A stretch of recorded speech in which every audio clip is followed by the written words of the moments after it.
grupo de pesquisa Greco, grupo de pesquisa em música da Renascença e contemporânea. Neste nosso segundo programa, vamos apresentar o que é uma família de flautas doces, o que é uma viola da gamba e os traversos renascentistas. No programa anterior, eu apresentei a flauta doce, expliquei como que funcionava o instrumento, falei um pouco sobre sua história. Hoje vamos ver ele em ação, em sua plenitude. Nós temos hoje duas famílias juntas fazendo danças da Renascença.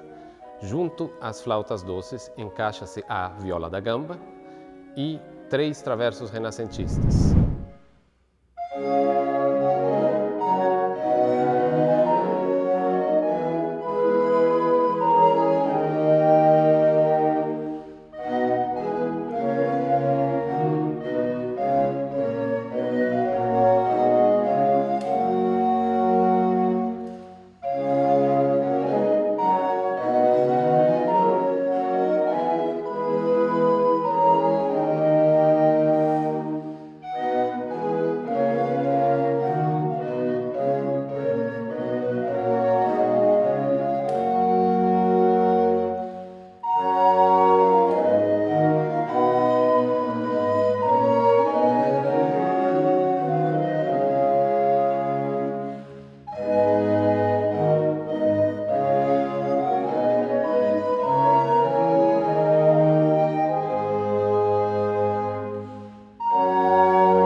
Olá, eu sou a Yara Ungarelli e eu faço parte do Greco.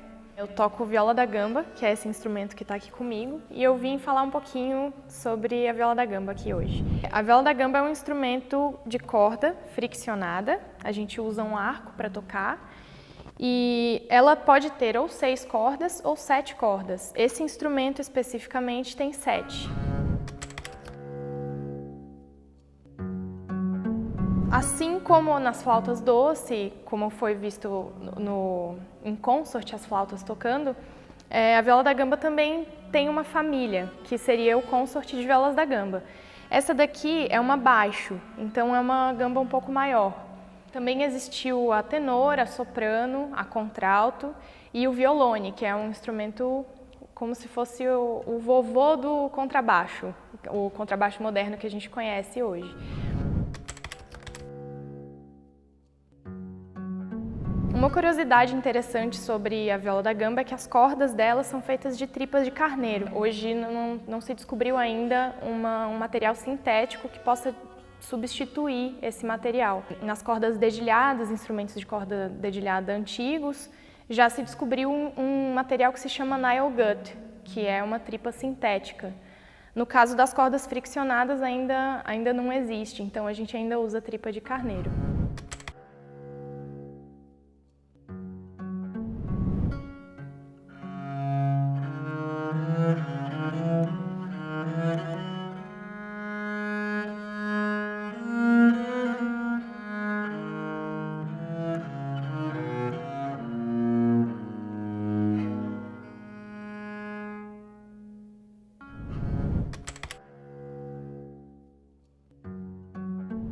Bom, como eu falei anteriormente, a viola da gamba ela também tem uma família de instrumentos, assim como a flauta doce, que tem a soprano, a contralto, a tenor e a baixo.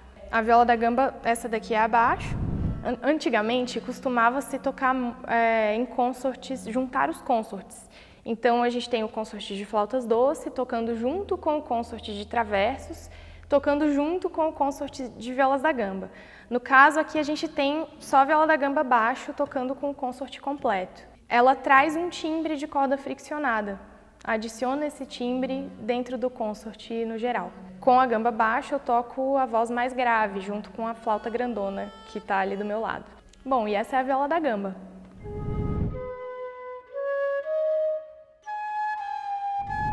Eu sou Bernardo Toledo Pisa, eu fui aqui professor do Instituto de Artes, aqui na Unesp, até 2012.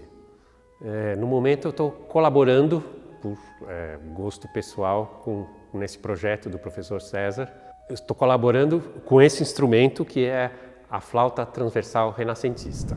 A flauta transversal renascentista é um instrumento que, na Renascença, ele tinha uma importância e uma popularidade tão grandes quanto a flauta doce. Mas, no Renascimento, vamos dizer, no ressurgimento da prática da música antiga com instrumentos antigos no século XX, a flauta transversal renascentista ficou mais ou menos obscurecida pela flauta doce, né?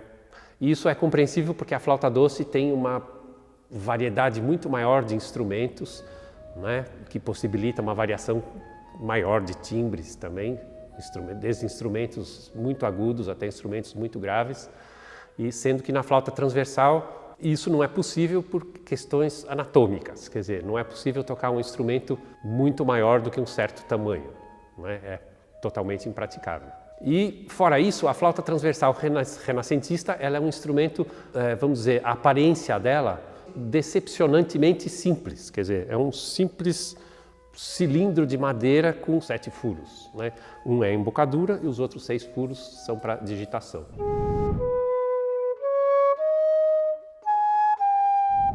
A flauta transversal renascentista, pelo que se sabe, pelos tratados da época, só tinha 3 tamanhos diferentes.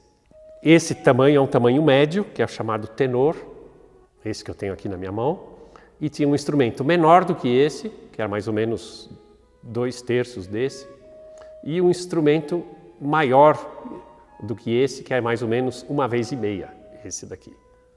E não é possível tocar um instrumento muito maior do que isso, né? Diferente do que a gente pode notar no caso das flautas doces, que a gente tem instrumentos muito grandes, né? Então a flauta transversal renascentista tem essa limitação física, né? Mas ela tem um som muito interessante e completamente diferente da flauta transversal moderna.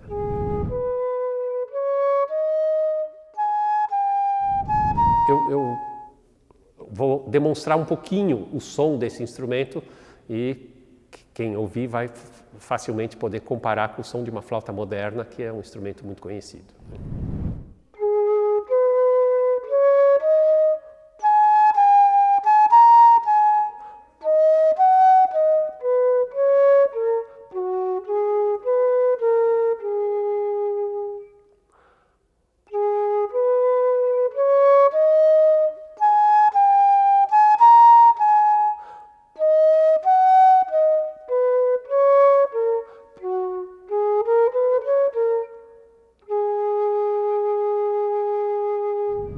Esse pequeno exemplo